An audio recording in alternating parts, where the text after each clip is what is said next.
It's going to be like 12 volts or 14 volts.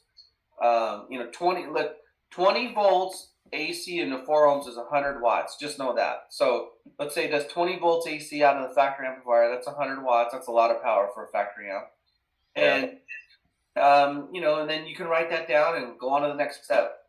I have a whole document for that and a YouTube. So, there's a lot, but I mean, I would start with baby steps. If you guys just do the polarity thing right out of the gate, you're going to call me and thank me.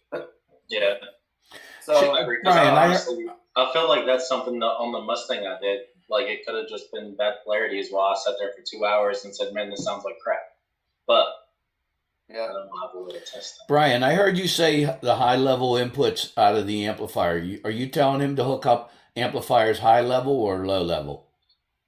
Well, it depends on the signal. I mean, if you're taking the output of a factory, I mean, the best way is to have some type of pre-amplifier signal. If you're using some type of pack or interface where you can get the signal ahead of the amplifier, awesome. You can't always do that. So sometimes we'll use the output of the factory amplifier to feed the signal for the input to a signal processor or your 5-channel amplifier. So yeah, high level is fine. You just need to know when it clips. So the high level signal is actually fine, and you have less engine noise because it's at a higher level. It's not like our RCAs are more susceptible to engine noise than high level signal. So it's not a bad signal. It just will clip sooner. Do you get more power that way? No, it's relative because you just adjust your gain. So if you use low level, you're going to turn the gain up higher. If you use a high level, you're going to turn the gain down on the amplifier. Okay. Sometimes I feel like high level gives me the engine mixed up. Why would that be? Yeah, it depends. You need to make sure that it's grounded properly, or I don't know how you're doing it. If you're using you can use a high to low converter if you want to. A lot of the amplifiers will accept the factory stuff. So that's just part of the amp specs. There's a lot of strategy. One thing I didn't mention is that PT9A, it will actually take speaker level input into it as well. So you can take, for example, you could take the tweeter out of the factory amplifier and run it right into the PT9A. Run that same pop, and it'll tell you the polarity out of the factory amplifier if it's positive or negative. Because that's another way to get it wrong is, let's say you take that high level and the right tweeter is correct. You get the polarity from the output into your input correct, but then the right channel, it might be inverted. The signal input, are you following me? Yeah, and then I'm taking it to that. And you feed that into your amplifier. So now you have an amplifier with one channel that has polarity correct, and then the other hand is inverted. That's a major problem right there. So you got to check the inputs as well to make sure that they're not out of polarity. Okay, so I say polarity because polarity is either 0 or 180. Phase could be any degree of 0 to 360. Okay, so we're just talking polarity. It's either in or out. It's either pushing out or pulling back, 0 or 180, and that's what this tool does for you. So it does it acoustically and it does it electrically. And honestly, that's something I always thought so in theory what you're saying is, like, if I leave the factory speaker connected and I pop it and like white is positive, red is negative, and it pops out, and the other side I do the same thing, in theory coming out though it could be different. You're measuring the electrical wiring from the amplifier to the speaker, but the amplifier itself could be inverting that polarity. So you don't know that until you run the test. Yeah, so that makes sense. Yeah, that makes a lot of sense. Yeah, so that's why you need to check the electrical and the acoustical. So just with everything. Okay. Is it prudent to talk about system design, or is that getting ahead of us? No, I think here's my take. Keep it simple. Yeah. Okay. the more complicated the system, the worse it's going to sound for you guys. Is that true? Every time you probably got uncomplicated, you had major headaches, and it didn't sound as good as you thought it was going to, right? Yeah. Okay. It just, you've got to have if you're building a house on quicksand, it's always going to be, you can't build on it because your foundation isn't solid. The foundation is having the correct polarity, and then making sure it's not clipping. And then you get into time alignment and equalization and all that other stuff. Then you can start actually tuning. But if the right door and the left door are out of phase or polarity from the start, it's impossible to build on your foundation.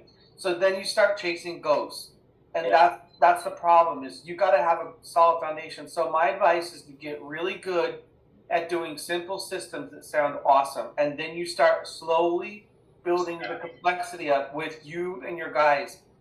And maybe Ed doesn't want to hear that, but I'd rather see you be successful and your customers happy, and you build this foundation of the results. Every time you sell that 5-channel amp, it's going to sound good.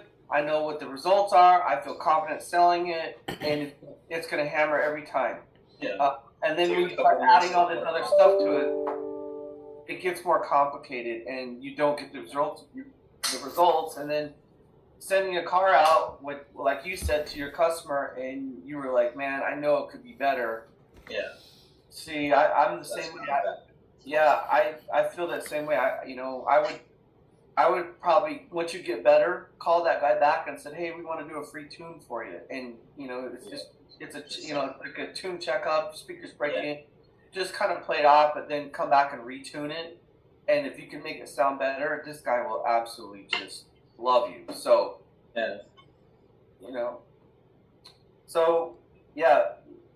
So in theory, I could really start with, like, say, the scope and the polarity.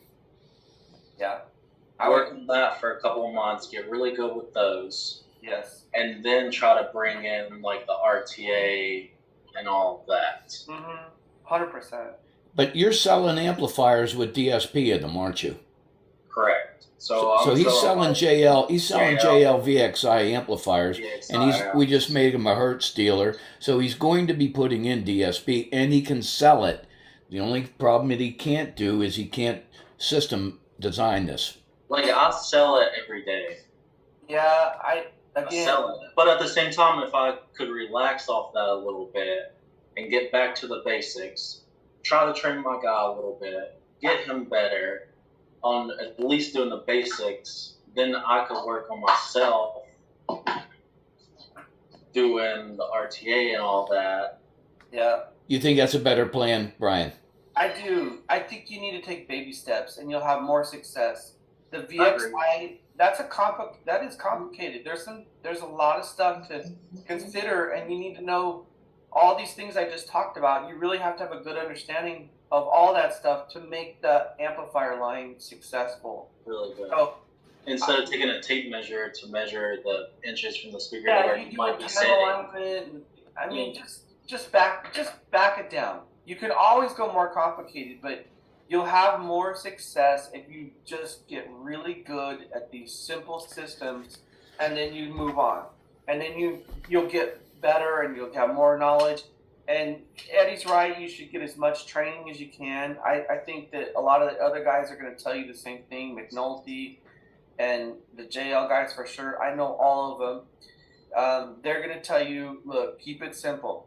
Before you start diving into this, I mean, VXI, that's complicated. And it gets stressful. Like, honestly, by the end of the day, I'm super stressed. Yeah. Like, at some points, I'm like, I don't even, like, I ask for help, but sometimes it's a little harder because I haven't done the polarity. I haven't done the scope. I haven't done any of this stuff. So then people's like, well, you're not even starting anywhere. Like, what are you trying to do? Yeah. I'm just trying to tune it. Dude, just start with this polarity thing. When the car pulls in, you take your polarity tester, you check the factory system first thing, and listen to it. Play a reference disc. We like I said, this USB stick, put some reference songs on it so you can listen to it whenever you like. It needs to be recorded really well. I like Nora Jones. I mean, Eddie he's a music buff. He'll tell you some good tracks, but you want to listen to the same friggin' song every time when you get in that car, and listen to the factory system. It's so important. So you have a reference of what the guy had before, and then you check the polarity. Okay, then you take out all the gear, put in stuff, and then you're gonna measure the polarity when it leaves again, and also the signal from the factory amp. That's so important to make sure that all of that is getting into your amplifier. Your DSP. It needs to be clean, and it needs to have the absolute polarity, green, green, green, all the way across. So if you just do that, you'll have success. I promise. Are you comfortable, Mike, with a system design with a 5-channel amplifier, no DSP? Do you know where to cut your subs off, where to bring in a mid-range, and where to bring a tweeter in? I mean, honestly, I'd set it to 80 hertz and then blend it all in. So 80 hertz low pass for a sub, and then you can play with the slope. I'd probably do at least 12 or 24 dB slope, and you can just listen to it. Just start listening to it, and you can't really hurt it too much on the sub. Subs are big, dumb, and stupid, okay? Yeah. So you start listening to it. Do I like it better? Does it sound better at 24 dB per octave or 12? Should I lower it to 70 hertz? Or does it sound better maybe to 85 or 90? That's a good starting point. So then your mid-range. So, if you look at the top end, like the tweeter, if you do an active tweeter, I mean, I probably wouldn't recommend that yet, but the lower that you can cross those over, the better it's going to sound, but then it's more dangerous because the guy can blow it up. So it's a fine line. If you use the passive crossovers are good because, we call it an active with a passive assist. So you're going to high pass the mid-range, and you're high passing at 80 and up, but then the passive crossover protects the tweeter and maybe even the mid-range. So, 80's fine. And I would do on a high pass, I would do 12 dB per octave. And you're fine. Just do that and check the polarity. Keep it simple. Don't even get into time alignment yet. We can have another conversation about that. Cool. Yeah. Great. Now I have I used to install, so I can install anything and make it look good and do it right. Right. And then I got this new guy. I'm trying to teach him and run the front and make these systems that are just way over his head right now to even install. Yeah. So it's I agree with taking it baby step. So Brian, for educating his installer, so let's say he identifies a person that's going to be there. Do you have classes down there now, or what's his best route? I would look. Okay, so right immediately, I would look at Mark from Car Audio Fabrication. He's got some really good tutorials on these things. I don't know if he's a good friend of mine. They use all of our products, and he breaks down really complicated systems in a way that it's easy to digest. Yeah, so I would watch those YouTube videos from Mark from Car Audio Fab. Absolutely the best resource online. As far as our classes, the next one, unfortunately, is going to be the MasterTech Expo, but we're going to have a ton of people that are teaching on this topic specifically, and all the manufacturers will be there. When is that? March 5th. March 5th. Mark that down, Mike. So Memphis will be there, JL will be there, Hertz will be there, and they're all teaching classes.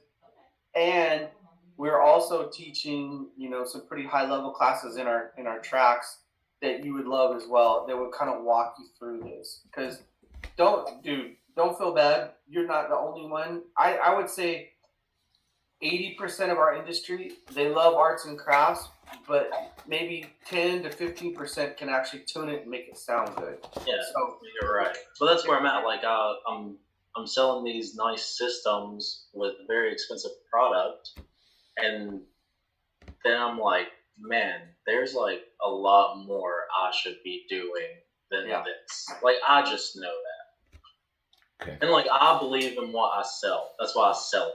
100%.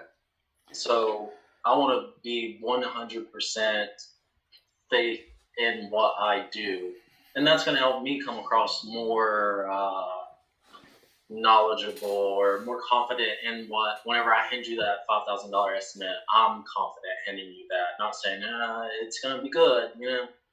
Yeah. Okay. Cool. This is a good base. Let's just keep it simple right now, and let's work with this for 90 days or whatever, and let's talk after that. And then now, Mike, Rusty's job is to get you in front of other people that you're doing business with and get some education, and you let them know that you spoke with Brian, and we don't want to get too crazy and complicated about this, because they're all going to want to teach you how to tune a Bit 1 Virtuoso, and you're not ready for it. Just tell them. Yeah, I agree. I want to get the clarity tool and the scope and start there. All right, cool. All right, Brian, thanks for your time, man. I really appreciate it. As you're doing this, I can't help myself but thinking there's a lot of guys that need to have the half hour you just gave. I agree. Yeah. Thank you, though. All right, thanks. Maybe Uncle Eddie get you a dinner one day or something. All right. Yeah, no worries. Eddie helps me all the time. We're good friends. So. All right. And I wish you the best. And if you got any questions, you can ping me, or Eddie can give you my contact info, and I'm happy to help. Okay. Great. For sure. Thanks, Thank you Brian. so much. All right. All right. Bye-bye. See you guys. Take care.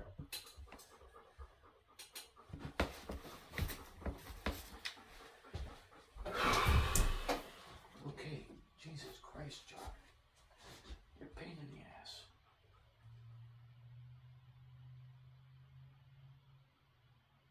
Come on, we'll go outside. I just took him outside. He was outside with me. He just bluffing. God. I gave him food too.